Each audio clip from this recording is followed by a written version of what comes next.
Bien, ¿me escuchan? Bueno, les saludo en el nombre de nuestro Señor y doy gracias por esta oportunidad. Este Congreso de Estudiantes de Teología del Mundo Evangélico Protestante ha sido convocado en torno a la pregunta por los desafíos que enfrenta la Iglesia en tiempos de crisis como el que estamos viviendo en nuestro país. Me honra mucho la invitación a introducir esta discusión, esta reflexión, digamos, con una conferencia, lo que a la vez siento como una enorme responsabilidad, un peso, digamos. Ahora, me ha parecido que la mejor manera de ocupar el tiempo que me han asignado no es intentar decir algo sobre el deber ser de una imaginada iglesia ideal a la luz de su misión, de la misión de la iglesia, según las Escrituras. Me parece que este espacio será más provechoso si lo que intentamos hacer en conjunto es preguntarnos con el máximo realismo posible, ¿acaso existe algún espacio, alguna oportunidad, algún interés por parte de la ciudadanía para que nuestras iglesias evangélicas reales, concretas, con su consabida atomización y diversidad, puedan jugar algún papel significativo en esta incierta nueva etapa de la historia de nuestro país? Son más preguntas que respuestas las que quiero plantear en esta oportunidad.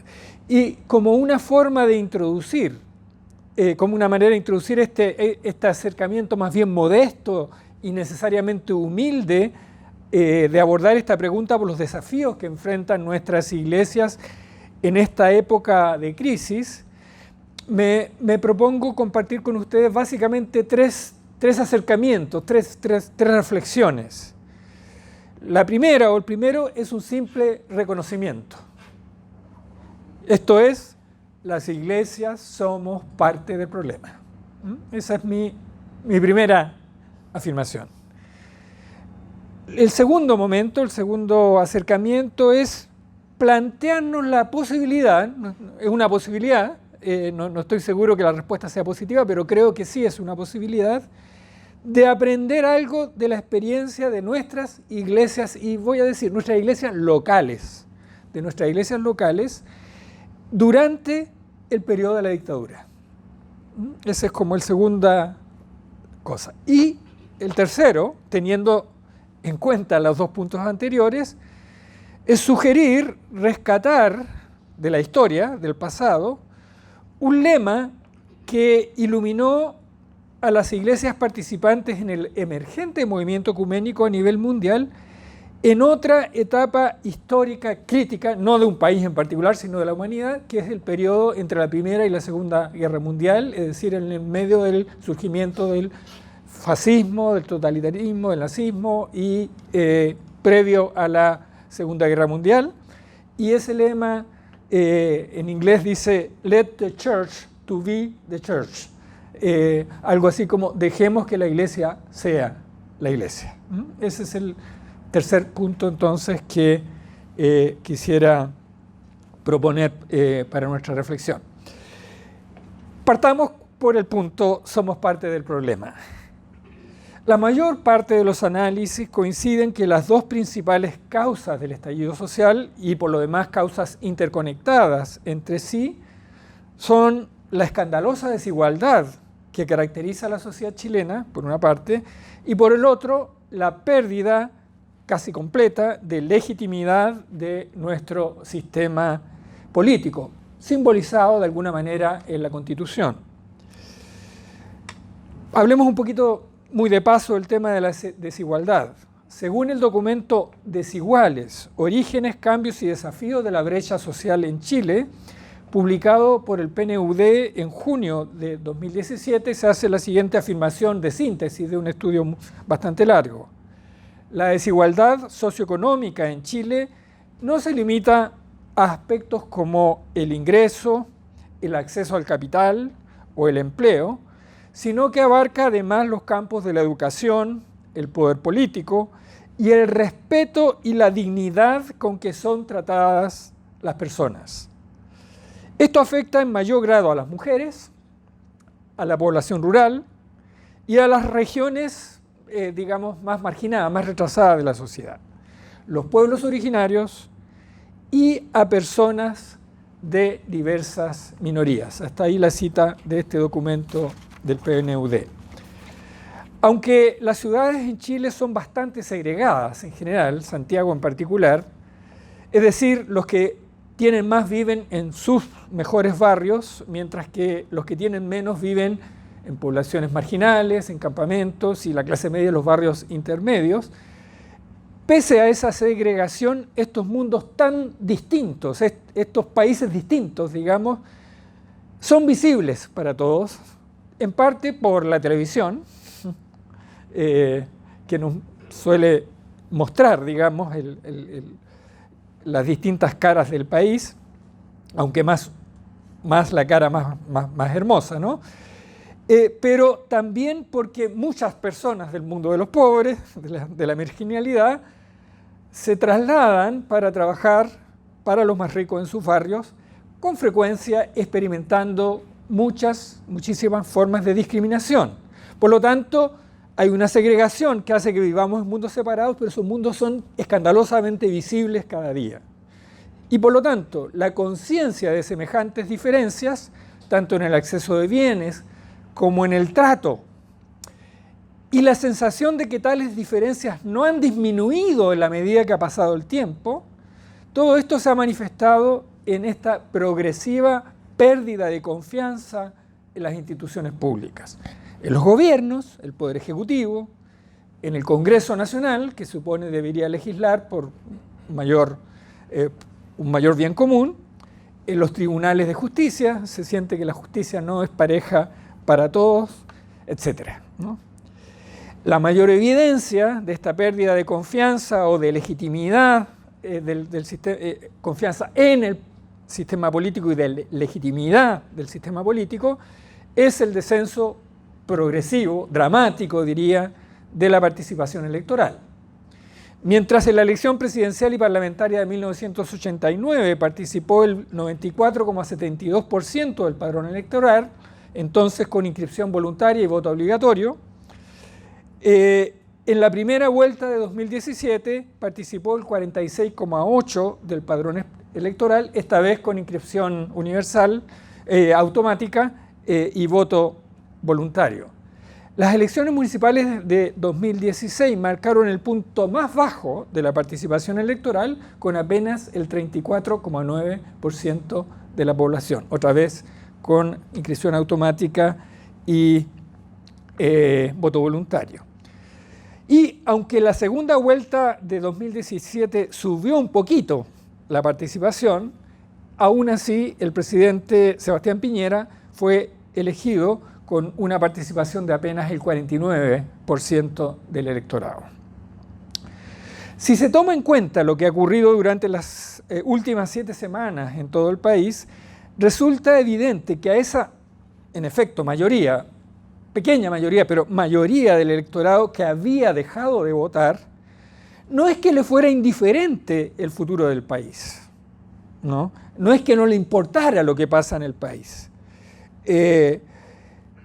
Lo que pasaba, vemos con mayor claridad ahora, que esa mayoría había perdido totalmente la confianza en el gobierno y en el Parlamento como instituciones que representaban a la ciudadanía y que tenían la misión o eventualmente podrían mejorar en algo su situación. Lo que quedaba entonces era, voy a usar un dicho popular, rascarse con las propias uñas, y aquí recordar lo que curiosamente muchas personas responden cuando les preguntan por qué no votaron. ¿Para qué si al otro día tengo que igual trabajar? ¿No? Es como la respuesta típica que uno escucha cuando les preguntan por qué. O sea, todos los días igual tendré que trabajar. lo que comunica esa frase extraña, digamos, porque suponemos que en los tiempos normales y buenos también tenemos que trabajar todos los días, es simplemente esa sensación que haga lo que haga, mi futuro no va a cambiar. Bueno, rascarse por las propias uñas o esperar la primera oportunidad que se presente para manifestar la rabia y el resentimiento acumulado. Ya sabemos que esto último fue lo que ocurrió de una manera veloz, inesperada en su forma, digamos, porque habían señales por muchos lados de que esto podía ocurrir. Bueno, todo esto llevó a la senadora Isabel Allende, cuyas palabras tienen cierta resonancia especial, simbólica, por ser la hija del presidente Salvador Allende, el presidente que fue derrocado, el presidente de la Unidad Popular, ¿no? Le llevó a decir en una entrevista a La Tercera, el domingo 10 de noviembre, somos parte del problema. La gente nos mira con molestia. Eso dijo Isabel Allende, la senadora. Lo que yo siento, tengo necesidad ahora de compartir con ustedes y de reconocer junto a ustedes, es que nuestras iglesias, que las iglesias, también somos parte del problema.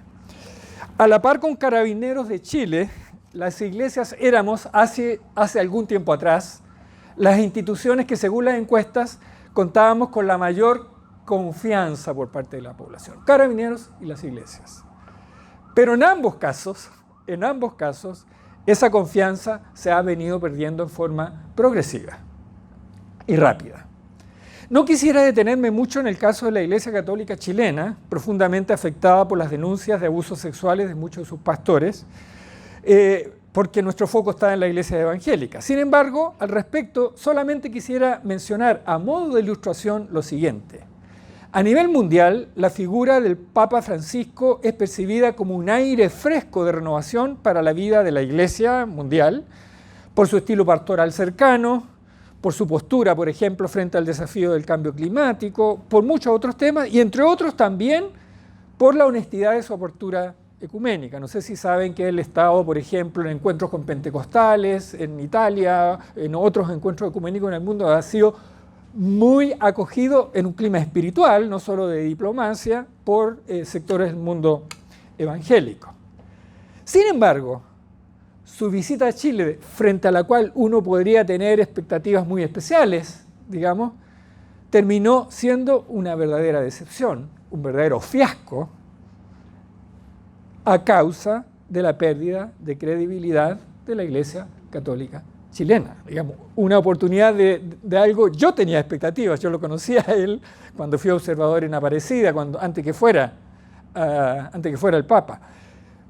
Y paradójicamente, simplemente me escapo del texto para mencionar que paradójicamente un Papa más conservador, un Papa más bien tradicionalista, un Papa menos abierto al diálogo, hizo un impacto profundo en su visita del 87, debido a que era otra la situación de la Iglesia Católica en el país en ese momento, digamos, tenía una enorme legitimidad. A pesar, pensamos ahora que algunas de las cuestiones que le hicieron perder la legitimidad después ya estaban ocurriendo en ese entonces, pero no eran visibles, ¿no? Un ejemplo ahí para ilustrar por el lado de la Iglesia Católica. Pero mi invitación es que nos preguntemos por la percepción general que la sociedad, que la gente en Chile tiene respecto a nuestras iglesias evangélicas.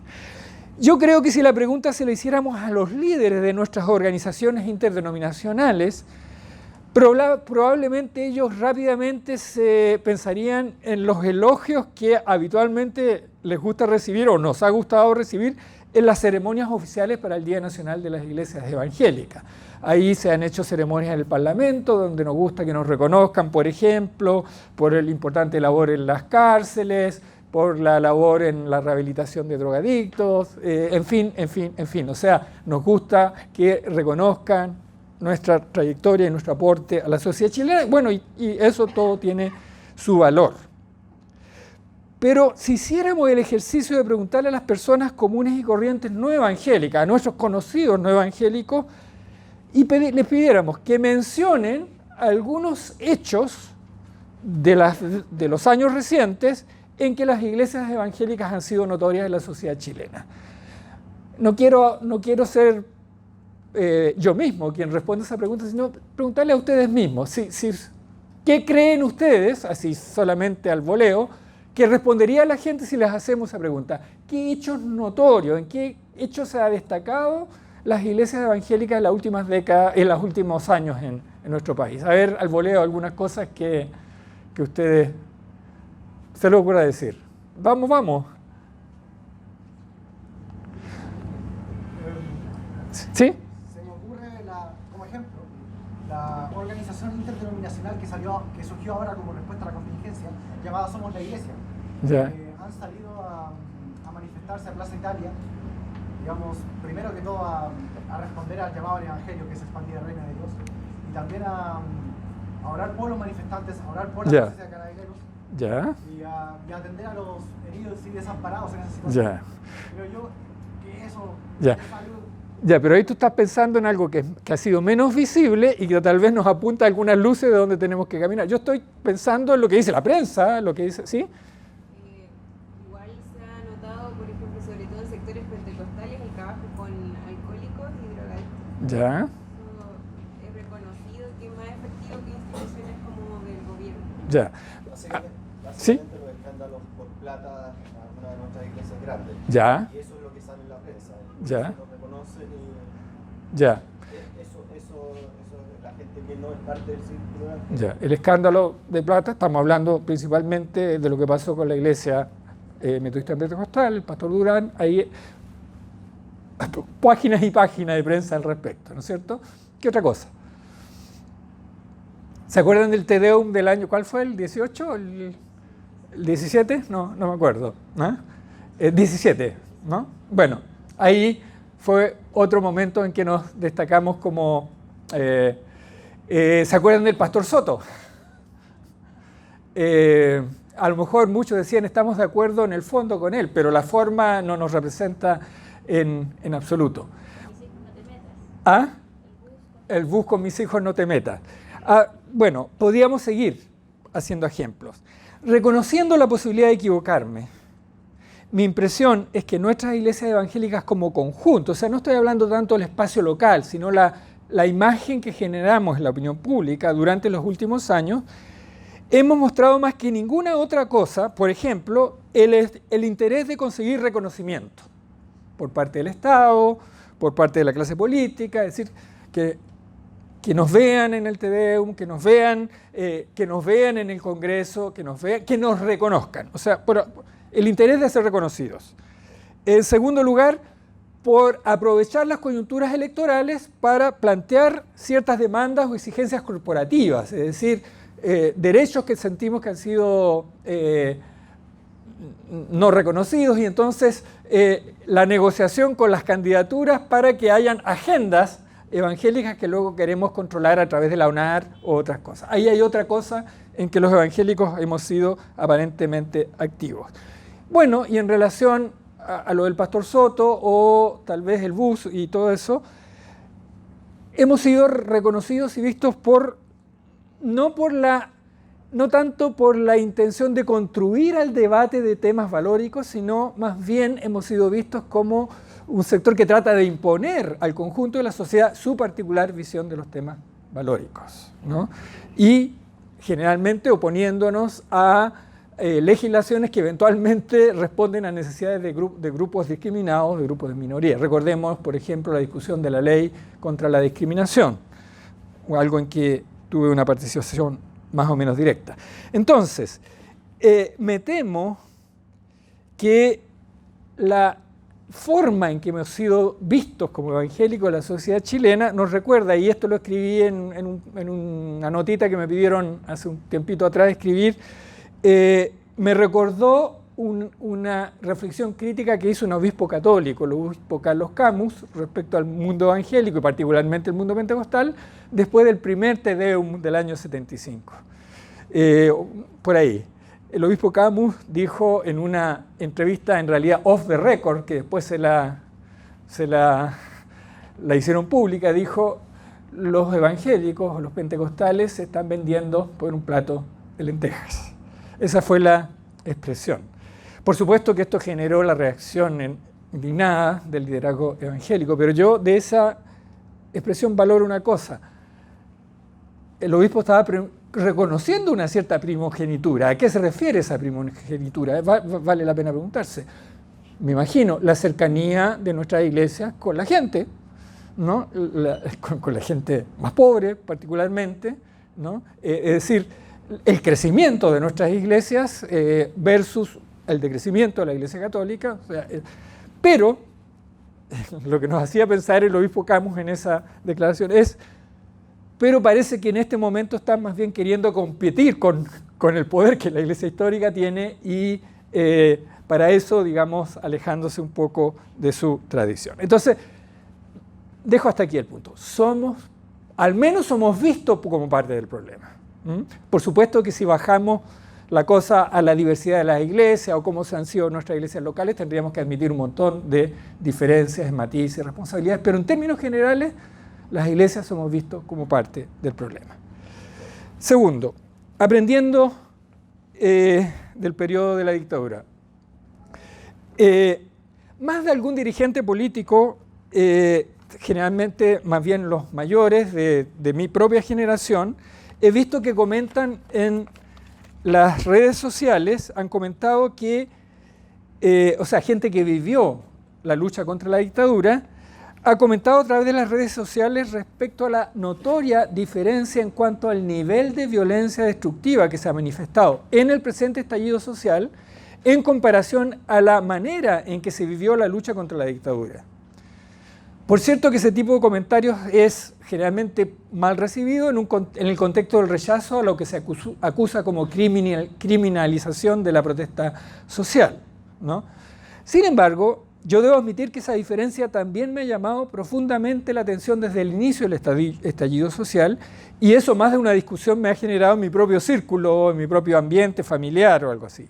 Pero por poner un solo ejemplo, no tengo ningún recuerdo de que en ese periodo, desde el 83 en adelante, todos los meses habían días de protesta nacional, donde algunos barrios estaban cerrados y todo eso, pero no recuerdo de casos en ese momento en que los que llamamos ahora pequeños emprendedores se hayan sentido amenazados por el peligro de saqueos como lo vemos ahora. O sea, que la gente misma se sienta en peligro por la movilización social. Eso no recuerdo definitivamente que haya ocurrido en esa época, ¿no? O sea, hay efectivamente una diferencia, no obstante que también entonces se hablaba de la participación del lumpen, de los drogadictos, pero o sea, no tenía el nivel de ahora, y en ese tiempo el neopren, ¿no se acuerdan? El tolueno, era la forma en que los niños de nuestras poblaciones se volaban, ¿no? Y entonces se hablaba del rol de los volados en las protestas sociales también entonces, pero nada comparable con lo que hemos visto ahora. No he hecho ningún estudio al respecto, pero simplemente quiero proponer una hipótesis de que al menos en parte, esta diferencia se explica por el papel que jugaban las iglesias en ese periodo. Y en este momento no quiero referirme tanto al trabajo más público del episcopado católico, la vicaría, la solidaridad, la confraternidad cristiana iglesia y la carta abierta a Pinochet, que son temas que algunos de ustedes yo creo que lo han conocido. Me quiero referir más bien a las iglesias locales, y particularmente a las iglesias locales de los barrios populares. Por el hecho de haber trabajado desde el año 1981 en el Servicio Evangélico para el Desarrollo, CEPADE, pero a través de CEPADE estaba en contacto con otras instituciones similares, Ayuda Cristiana Evangélica, Visión Mundial, en ese tiempo se hablaba de Visión Mundial, no de World Vision, y muchas otras.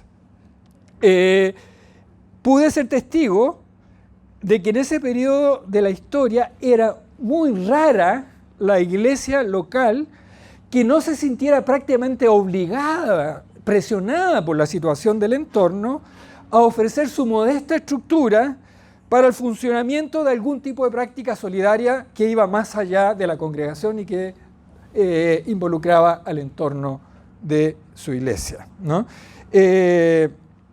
Un centro lácteo, así se hablaba, digamos, un lugar donde los niños iban a tomar leche, un comedor infantil, comedor popular, se le llama en otros lugares, un taller femenino de oficios o lo que fuera, escuelas de padres, una infinidad de cosas, ¿no?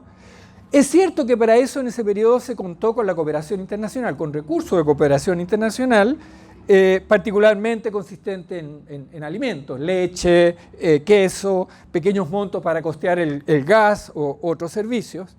Pero lo que quiero llamar respecto a esas prácticas, lo notable de ello es que ese tipo de prácticas con frecuencia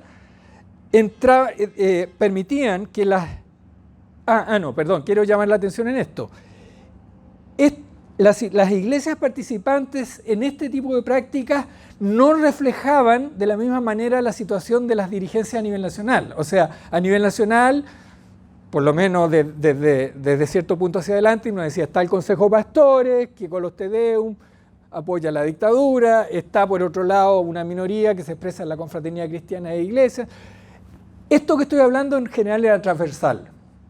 Desde CEPADE tenía contacto en iglesias locales, no sé, Cuadrangular, Asamblea de Dios, Metodista, Pentecostal, de la iglesia histórica. Era una cosa absolutamente transversal que no reflejaba necesariamente la decisión del nivel directivo. Era algo bastante transversal, al menos en lo que se refiere a las iglesias en los sectores populares. El punto que quiero rescatar con esta memoria es que más allá de la dimensión social de tales experiencias, es que a través de ese tipo de actividades, las iglesias locales, sus pastores, sus jóvenes y muy especialmente sus organizaciones femeninas, las famosas clases de Dorcas de las iglesias pentecostales, mantenían un vínculo muy estrecho con la familia del entorno, con la gente que vivía en los barrios, de tal manera que esa comunidad del entorno reconocía la iglesia local como un lugar de apoyo, de contención, de acogida, ¿no? Con frecuencia eso animaba a las familias a enviar sus niños a las escuelas dominicales, ¿no? Aunque no tuvieran intenciones de que después sean miembros, pero eso ocurría. Las escuelas dominicales recibían los niños, entonces los mismos niños que estaban el sábado en el CRI, en el Centro de Recreación Infantil, después venían a la escuela dominical. Por otro lado, la comunidad esperaba asistencia de la iglesia en sus momentos de duelo, a veces ligados a la situación de violencia que se vivía, digamos, por la dictadura, otras veces simplemente porque murió un pariente y se pedía al pastor o la iglesia que viniera a acompañar, o pedían el templo para... en ese tiempo fue muy frecuente ver velorios ecuménicos que no se llamen como tales, porque estaba el sacerdote o alguien de la comunidad de la parroquia y estaba también un pastor orando juntos con la familia que estaba viviendo un duelo. Entonces, en ese clima, tampoco era raro que una iglesia pentecostal local recibiera apoyo de Caritas Chile, una institución católica, mientras que una parroquia recibiera, no sé, apoyo a través de CEPADE o Ayuda Cristiana Evangélica o World Vision, que eran instituciones más bien vinculadas del mundo originada en el mundo protestante evangélico. Entonces, lo que quiero sugerir es que en ese periodo muchísimas iglesias de diversas denominaciones evangélicas, junto a parroquias y capillas católicas y numerosas organizaciones sociales, jugaron un rol fundamental en lo que voy a definir en este momento como la prevención del riesgo social infantil, ¿no? Y gracias a ello, a pesar de la situación de altos niveles de extrema pobreza, mucho mayores de los de ahora, altos niveles de desocupación o cesantía, como decía, mucho mayores que los de ahora, la infancia y juventud más vulnerable contó el apoyo necesario o las oportunidades de recreación sana que les permitió proyectar sus vidas a pesar de los riesgos del entorno. Es decir, mucho de la esperanza aprendida, que es el término que se usaba para describir el motor de la expresión más violencia del estallido social, existía en esa época, pero las iglesias estuvieron ahí mucho más vivas, conteniendo, acogiendo, creando vínculos y ayudando a la convivencia en el plano local. Con ocasión del 30 aniversario de CEPADE, el año 2005, entrevisté a Rafael Pizarro, que por entonces era director de la Escuela de Trabajo Social de la de la UTEM, de la Universidad UTEM, y que durante la década de los 80 había sido un profesional emblemático, no siendo evangélico, de ese padre de la institución en que trabajaba. La siguiente fue una de las frases para el bronce que me dio Rafael en esa entrevista. Dijo, con estas actividades, y él no está hablando solo de ese padre, está hablando también del trabajo de la Vicaría de la Solidaridad, de otras instituciones con iglesias locales. Con estas actividades fuimos constructores de proyectos para los jóvenes y para los niños. Yo me he encontrado con gente que está de concejal o en distintos cargos, que está director de una escuela, que tiene distintas responsabilidades sociales, pero no me he encontrado con nadie que haya vivido esa experiencia y que hoy esté en la pasta base. Hoy en día yo describiría lo que hicimos como una educación social, lo que antes llamábamos educación popular, una educación para insertarlos en la sociedad, para ser ciudadanos, para ser más protagónicos. Fuimos constructores de situaciones de aprendizaje. Cada centro de recreación infantil, los CRI, cada Aprendamos Juntos, eran situaciones de aprendizaje donde convergían voluntades y nuevas cosas. La gente descubrió lo que era su proyecto de vida. Y lo notable es que fueron numerosísimas las iglesias evangélicas locales de diversas denominaciones las que fueron parte de esa experiencia.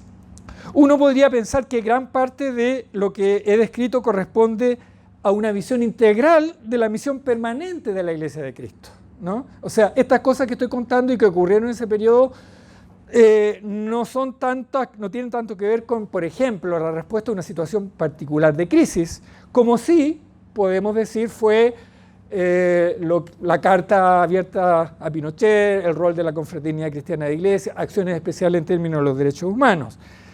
Pero la pregunta de estas acciones, que pueden verse como parte de una concepción integral de la misión, la pregunta es, ¿por qué tendieron a desaparecer tras el retorno a la democracia? No tengo la respuesta. Fue así porque se fue la cooperación internacional, pero si era un problema de cooperación, las iglesias siempre tenían para comprar los instrumentos, para comprar otras cosas, o sea, no es tanto gasto el que hace... O sea, ¿qué fue lo que pasó? Que las iglesias... ¿Será que las iglesias sintieron que tenían que volver a su rol más tradicional, que es la conversión, la evangelización? No sé, es la pregunta que quiero dejar con ustedes. ¿Qué pasó? Porque nuestra desubicación, nuestra crisis, ahora, en la crisis actual, es una invitación a volver, tal vez, a conectarnos con esa experiencia de entonces. Por último, que la iglesia sea iglesia.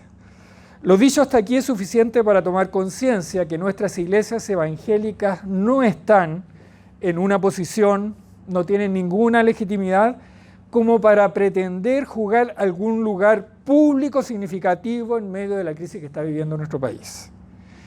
Y probablemente tampoco en las etapas que se vienen, si es que efectivamente se da el contexto adecuado para avanzar en este proceso que se ha llamado construir un nuevo pacto social, el tema de la Constitución y otras cosas.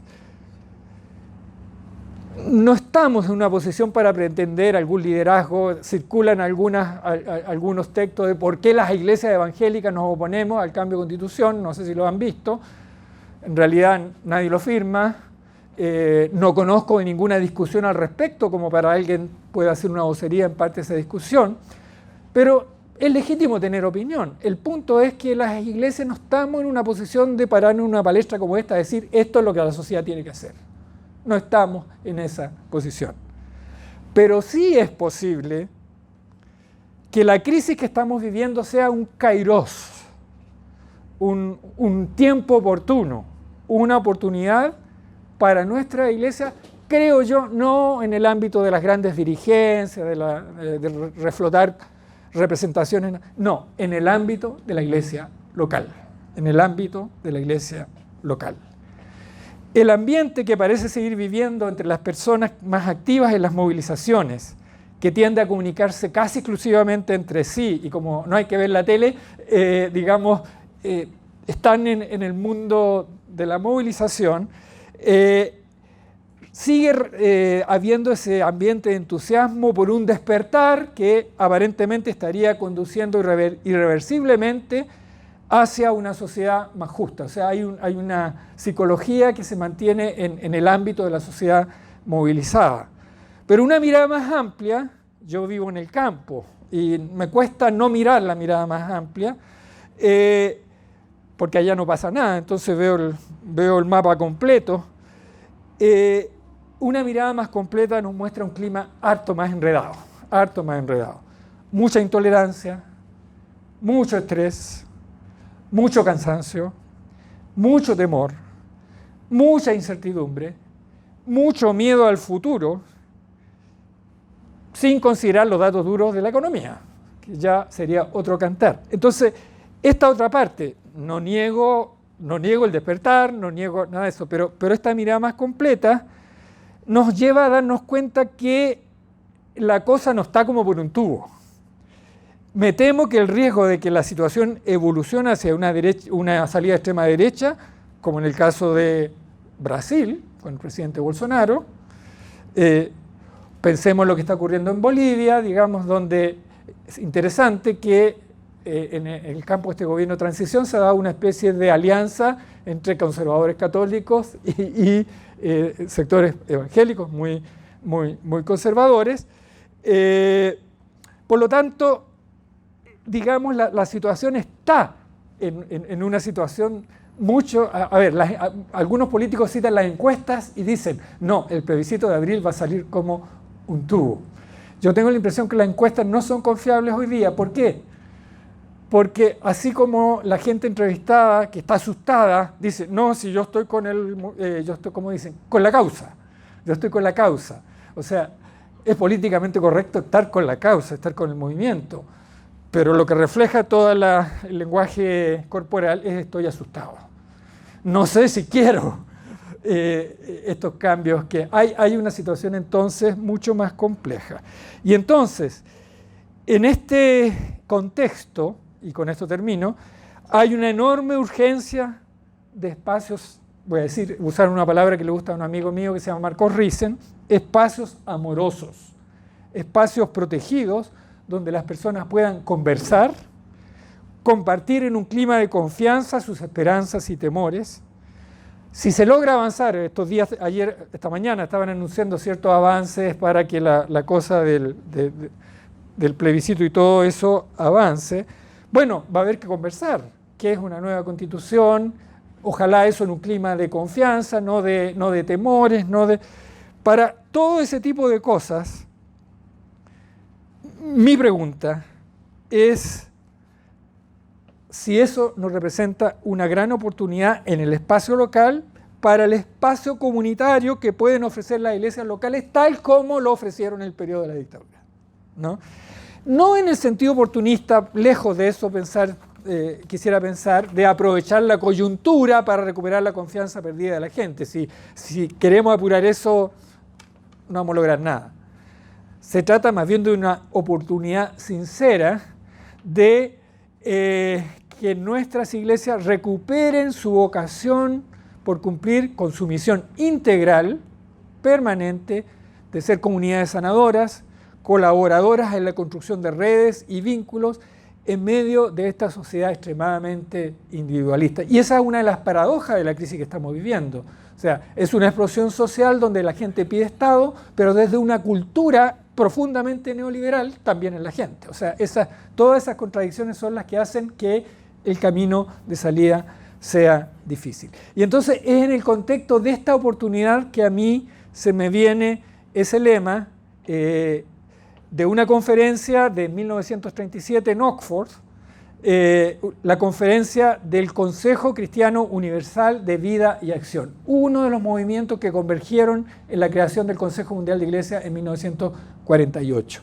Y como digo, esa conferencia en 1937 fue en ese contexto dramático de desintegración, de desafíos mundiales entre las dos guerras, la emergencia del nazismo, del totalitarismo, por otro lado, el desafío del comunismo en las sociedades, digamos en Rusia y toda su área de influencia. En ese contexto, el lema de ese movimiento que reflexionaba cuál es nuestra responsabilidad como la iglesia en la sociedad, el lema fue Let the church to be the church. Dejemos que la iglesia sea la iglesia. Es decir, que no pretenda jugar un rol político que no le corresponda, que no pretenda iluminar a la sociedad desde una posición que no le corresponde, sino que esté en medio de la gente siendo evangelizadora en el sentido más profundo de la palabra. Recuerdo, pero no pude encontrarlo antes de acá, que el teólogo católico, sacerdote de Sagrado Corazón ya fallecido, Ronaldo Muñoz, estoy casi seguro que escribió un artículo en los primeros años de la transición casi con este mismo título, que la iglesia sea iglesia. Y lo escribió en el contexto justamente de una iglesia católica que después de iniciada la transición empezó a perderse, digamos, en la sociedad y no encontrar el camino de iluminación. Entonces, creo que en este contexto de dejar que la iglesia sea iglesia es donde la experiencia que compartí rápidamente de la iglesia local en el periodo de la dictadura nos puede dar cierta luz del trabajo que nuestras iglesias pudieran hacer ahora, pero sin ninguna pretensión de hablar desde un pedestal. Termino contando una pequeña experiencia personal. Mi primer año de estudios teológicos fue el año 74. Se dan cuenta, el primer año después del golpe de Estado.